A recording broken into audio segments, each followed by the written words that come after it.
এবারের নির্বাচনী প্রচারে অভিবাসী প্রত্যাশীদের ভাগ্য নির্ধারণের বিষয়টিও জোরালোভাবে আলোচনা হচ্ছে।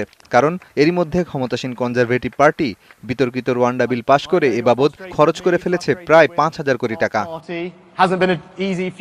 এই অর্থ খরচ করা হয়েছে রোয়ান্ডার অর্থনৈতিক উন্নয়নের জন্য। এর মধ্যে অভিবাসী স্থানান্তরের প্রকল্পেরও অর্থ রয়েছে। তবে প্রধানমন্ত্রী ঋষি সুনাকের প্রতিদ্বন্দ্বী লেবার পার্টি জানিয়েছে তারা ক্ষমতায় এলে নীতিটি বাতিল করে দেবে। নির্বাচিত হলে এই প্রকল্প বাদ দিয়ে একটি নতুন সীমান্ত নিরাপত্তা কমান্ড প্রতিষ্ঠার কথা জানিয়েছে লেবার পার্টি। এর সাহায্যে ছোট নৌকায় ইংলিশ চ্যানেল পার হতে আশ্রয়প্রার্থীদের সহায়তা দেয়া মানব পাচার চক্রকে ভেঙে দেওয়ার উদ্যোগ নেওয়া হবে। লেবার পার্টির অভিবাসন বিষয়ক ছায়ামন্ত্রী স্টেফেন কিনকো বলেছেন, ঋষি সুনাকের রোয়ান্ডা নীতি ইতিহাসের সবচেয়ে অযৌক্তিক এবং অপচয় করা স্বরাষ্ট্র নীতিগুলোর মধ্যে একটি হিসাবে লিপিবদ্ধ থাকবে। এটি ব্রিটিশ করদাতাদের জন্য অপমানজনক, কারণ এর মাধ্যমে অভিবাসীদের ঢল সামলানো যাবে না।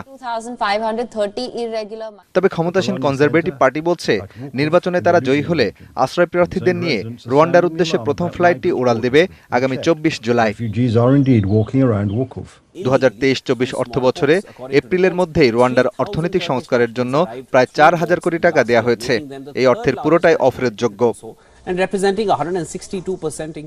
পরিকল্পনা বাতিল হলে আরও কিছু খাতের অর্থও ক্ষতির খাতায় যোগ হবে। এর মধ্যে রয়েছে রোয়ান্ডার বিরুদ্ধে আইনি চ্যালেঞ্জ মোকাবেলার জন্য আইনি ফি বাবদ প্রায় ৩৫ কোটি টাকা, প্রকল্পে কর্মরত স্বরাষ্ট্র মন্ত্রণালয়ের জনবলের জন্য প্রায় ৩০ কোটি টাকা। এছাড়া ২০২২ সালের এপ্রিলে চুক্তিটির ঘোষণার পর থেকে ৩ জন স্বরাষ্ট্র সচিবের রোয়ান্ডা যাতায়াতের জন্য খরচ হয়েছে ৬ কোটির বেশি। রোয়ান্ডায় পাঠানোর উদ্দেশ্যে শতাধিক আশ্রয়প্রার্থীকে গ্রেফতার ও আটক করার জন্য খরচ হয়েছে আনুমানিক ৭ কোটি টাকা। গ্রেফতার ও আটক এসব আশ্রয়প্রার্থীদেরকে আবার ছেড়ে দেওয়া হয়েছে বলেও ধারণা করা হচ্ছে। এদের মধ্যে কেউ কেউ বেআইনিভাবে আটকের জন্য সরকারের কাছে ক্ষতিপূরণও দাবি করেছে। তাদের জামিন শুনানির জন্য সরকারের বড় অঙ্কের অর্থ খরচ হয়েছে। এছাড়া রোয়ান্ডা কর্মকর্তাদের প্রশিক্ষণ এবং রোয়ান্ডা থেকে অসহায় শরণার্থীদের যুক্তরাজ্যে পুনর্বাসনের খাতেও খরচ হয়েছে অর্থ।